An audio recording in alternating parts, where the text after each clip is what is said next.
Opa, tudo bom? Na aula de hoje eu vou explicar o que são os anabolizantes. Muitas pessoas acreditam que já conhecem o assunto, mas será que essas pessoas conhecem as três classes de família dos fármacos, por exemplo? Será que elas conhecem as categorias criadas pelos praticantes de musculação? Porque é com base nessas informações que são feitas as combinações de hormônios para os protocolos que visam melhor performance e, por consequência, melhores resultados. Se você quer aprender mais sobre o assunto, se você quer ter acesso a uma informação que poucas pessoas têm, continue vendo essa aula.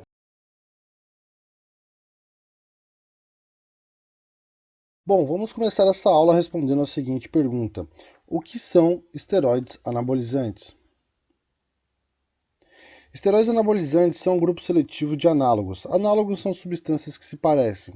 Então, esteroides anabolizantes são um grupo seletivo de análogos do hormônio testosterona. Ok, mas o que isso significa exatamente?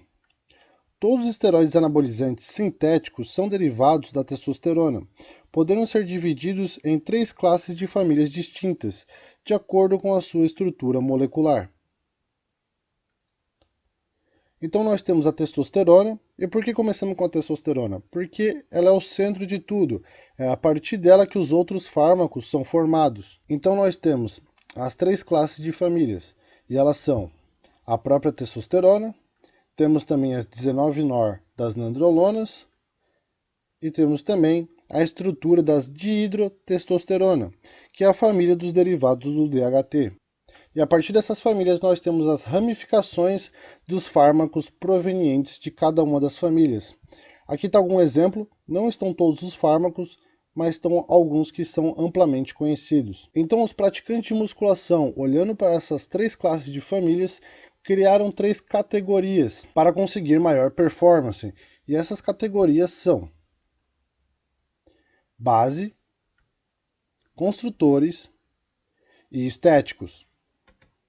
Cada composto é introduzido em uma fase diferente do planejamento, podendo ser tanto em off como em contest. Antes de aprofundar mais na explicação das categorias dos fármacos, eu preciso explicar uma coisa muito importante. Caso contrário, talvez você acabe ficando com dúvidas e acabe prestando mais atenção nas dúvidas do que na minha explicação. Então vamos lá. Nós temos base, construtores e estéticos. Até aqui tudo bem. A primeira coisa a se compreender é o seguinte: base sempre será base. E quando eu estiver falando de construtores, significa que existem alguns fármacos que se encaixam nessa categoria, mas não quer dizer que base também não tenha características de construtor. A mesma coisa é válida para estéticos. Não quer dizer que estéticos não tenham características de construtor. A questão é, bases estéticos não são tão potentes como os fármacos que se encaixam nessa categoria. A mesma coisa vale para os estéticos. Quando eu falo estéticos, significa que tem alguns fármacos que se encaixam nessa categoria, mas não significa que base ou construtores não possuam características de estéticos. Eles possuem, mas novamente não da mesma forma como os fármacos que se encontram nessa categoria. Como todos os fármacos são derivados da testosterona, não tem como um determinado fármaco ter características únicas. Tendo isso em mente, vamos prosseguir. Base. O que é a base? Bases são as testosteronas, como por exemplo enantato, zipionato, propionato. Então vamos lá. Quais são as características da base? Ela é a substância de maior volume, e quando eu digo volume eu me refiro à dose, dentro de um ciclo. Por exemplo, se fossem utilizados 500 miligramas, pelo menos 300 seriam base. Ah, mas por quê? Calma que você já vai entender isso mais para frente. A base possui alto poder anabólico e androgênico. Ela é compatível com protocolos de off e cutting. Ela é bioidêntica e, por ser bioidêntica, ela é mais versátil e fácil de trabalhar. Não é hepatotóxica e apresenta poucos colaterais. E quando apresenta colaterais, eles são facilmente controláveis. Construtores. Quais são os construtores? Temos, por exemplo, decanonato de nandrolona, trembolona, boldenona e mais alguns outros, mas esses são os mais conhecidos. Quais são as características dos construtores? Eles são altamente anabólicos, Construtores são conhecidos como drogas responsáveis por um maior volume muscular, também por proporcionar mais força e mais potência durante os treinos. É importante ressaltar que nandrolona e trembolona têm maior propensão à ginecomastia, e isso acontece porque elas são uma progestina, o que faz com que eleve a prolactina e provoque uma severa inibição do eixo HPT. E quando falamos de trembolona especificamente, podemos fazer um adendo aqui que é bastante interessante.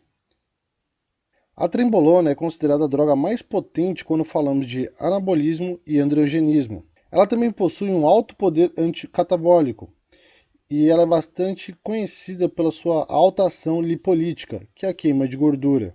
Tudo isso em um único fármaco.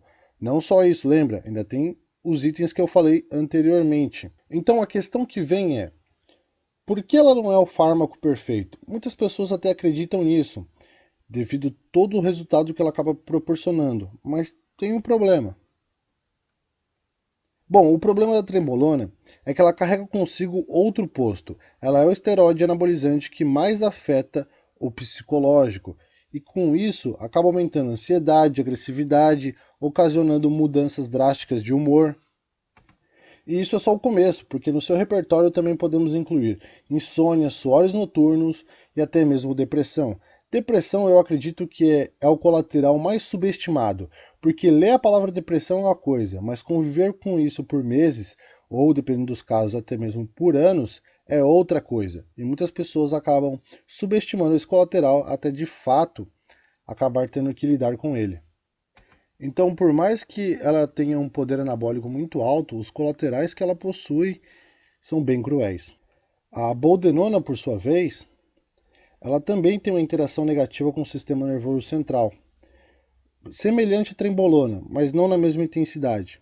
Mas ela também acaba trazendo colaterais graves de cunho psicológico. E a nandrolona, além da ginecomastia que eu mencionei anteriormente, ela também pode gerar problemas relacionados à libido. A conclusão que eu quero chegar aqui é a seguinte: podem até existir outros fármacos que se sobressaiam à testosterona em alguns pontos, porém a testosterona se sobressai na maioria dos pontos, principalmente quando se trata de colaterais, seja na intensidade deles como também na facilidade de controle. É por isso que testo é a base. No longo prazo, o corpo sofre menos com ela, por ser bioidêntica, e os construtores estéticos fazem o complemento do protocolo feito por usuários de esteroides anabolizantes. Lembra que eu falei que dentro de um ciclo a base acaba ocupando um espaço maior, é ela que possui a maior dose? É por causa disso, o corpo lida melhor com ela do que com os outros fármacos, ou seja, ele sofre menos. E é por isso, reforçando mais uma vez, que testosterona é a base. E por fim, e não menos importante, nós temos os estéticos. E os fármacos que compõem os estéticos são, por exemplo, o Masteron, oxandrolona, estanozolol, primobolan, entre outros, mas esses certamente são os mais conhecidos. Bom, e quais são as características dos estéticos? Eles são normalmente usados em pré-contest. As principais características são que esses esteroides anabolizantes, de classe considerada estética, é que eles costumam fornecer ganhos mais sólidos de massa muscular, com pouca ou nenhuma retenção, com exceção do hemogenin. Eles também possuem baixo potencial anabólico comparado aos construtores de base, ou seja, eles não possuem a mesma capacidade, a mesma potência que os construtores de base possuem para construir massa muscular. E eles também, a grande maioria, têm um menor androgenismo. Esse acaba sendo um ponto muito favorável para mulheres, por exemplo. E respondendo as outras duas perguntas que estavam no título dessa aula, qual a melhor combinação e qual o melhor esteroide anabolizante? Bom, isso depende, porque dentro das categorias que eu te mostrei, é possível fazer várias outras classificações. Por exemplo, para algumas pessoas, talvez o melhor seja o que tenha o maior potencial anabólico, como por exemplo a trembolona.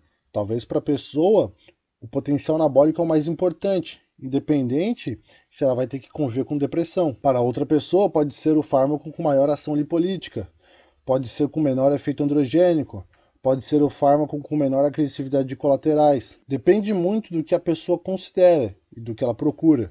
Agora, continuando na questão de qual é a melhor combinação, é isso que eu acabei de falar. Mas tem alguns pontos que eu considero que são bastante importantes para que uma pessoa consiga tomar uma decisão minimamente inteligente. Só deixando bem claro que eu não recomendo que uma pessoa utilize esteroides anabolizantes, que eu estou apenas aqui explicando um ponto de vista. E uma pessoa que acaba optando por isso deveria levar os seguintes critérios em consideração. Por exemplo, a base sempre estará presente, independente se o protocolo for de pré-contest ou de off-season. Levar em consideração a sinergia dos esteroides.